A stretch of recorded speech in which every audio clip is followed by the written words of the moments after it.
Сәлеметсіңдер ме балалар? Әдебиеттік оқу 3-ші сынып.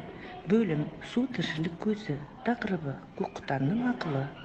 Бұл сабақтан сендер киелі су және тыйым сөздерді білесіңдер.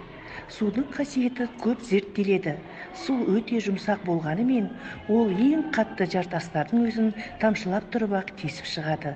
Қазіргі ғалымдардың дәлелі бойынша судың есту қасиеті де бар екен. Киелі, қасиетті. Енді балалар, мына алдымызда тұрған сұрақтарға жауап берейік. Кім су туралы тыйым сөздерді біледі? Түнде суға барма, суды шашып ойнама, суға түкірме, беті ашық қалған суды ішпе. Жарайсыңдар балалар, өте тамаша. Екінші сұрақ. Судың қандай қасиеті бар? Судың қасиеті түссіз, иіссіз, мөлдір болады. Ой қозғау.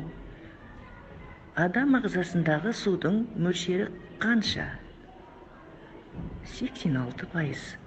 Суық судың ағзаға қандай зияны бар? Бүйрекке зиян. Суды қалай ішкен пайдалы? Аз-аздан. Құбыр арқылы келетін суды неге ішуге болмайды? Хлор бар. Өзен суын неліктен ішуге болмайды? Таза емес. Жақсы. Қазір балалар, көкқұтанның ақылы атты мәтінді тыңдайық. Күндердің бір күнінде бір сиқыршы Сүлеймен патшаға мәңгі өмір сыйлайтын суды сыйға тартқан екен. Киелі суды ішу, ішпеу жөнінде ақылдаспақ болып, күллі аң мен құстарды жинайды. Ұзамай қайуан біткен тегіс бас қосады. Тек ұзын сирақ көкқұтан ғана келмейді. Сонда Сүлеймен патша тұрып, итке тіл қатады. Сен басқалардан бай баламын көптеу еді. Сен барып көкқұтанды азғырып әкелші маған дейді. Ит шынымен көкқұтанды ертіп әкеледі. Уа көкқұтан, көне көз, кемелім, мына бір киелі суды ішейін бе, ішпейін бе, соны айтшы дейді Сүлеймен.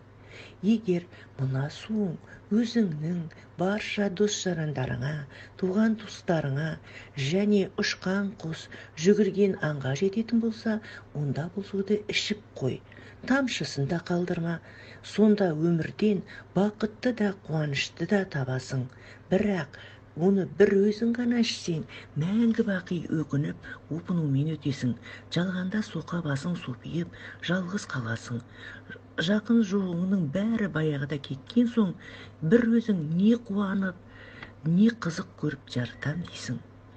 Япырмай-ай, сен шынында данышпан екенсің. Мұны маған сенен басқа тірі жан айта алмас еді, дейді Сүлеймен риза болып. Сөйтіп ол киелі суды ішпейді. Енді балалар, осы оққан мәтін бойынша сұрақтарға жауап берейік. Бірінші тапсырма. Сүлеймен патша киелі суды ішуден неге бас тартты? Жалғыз қалудан қорықты. Елін жерін сақтау үшін көкқұтанның ақылын тыңдады. Екінші тапсырма. Дәптермен жұмыс. Суға қатысты сөздерді жалғастырып жаз. Түнде су ішпе. Суды шашып ойнама. Түнде суға барма. Суға түкірме, беті ашық, суды ішпе. Үшінші тапсырма. Тақырып мазмұнына сай бір сұрақ құрастыр. Суды үнемдеуге қандай кеңес бересіңдер? Суды үнемде, шүмекті ашық қалдырма, суды ысырап қылма, суды ластама. Суды қалай үнемдеу керек? Қазіргі кезде суды үнемдеу қажет.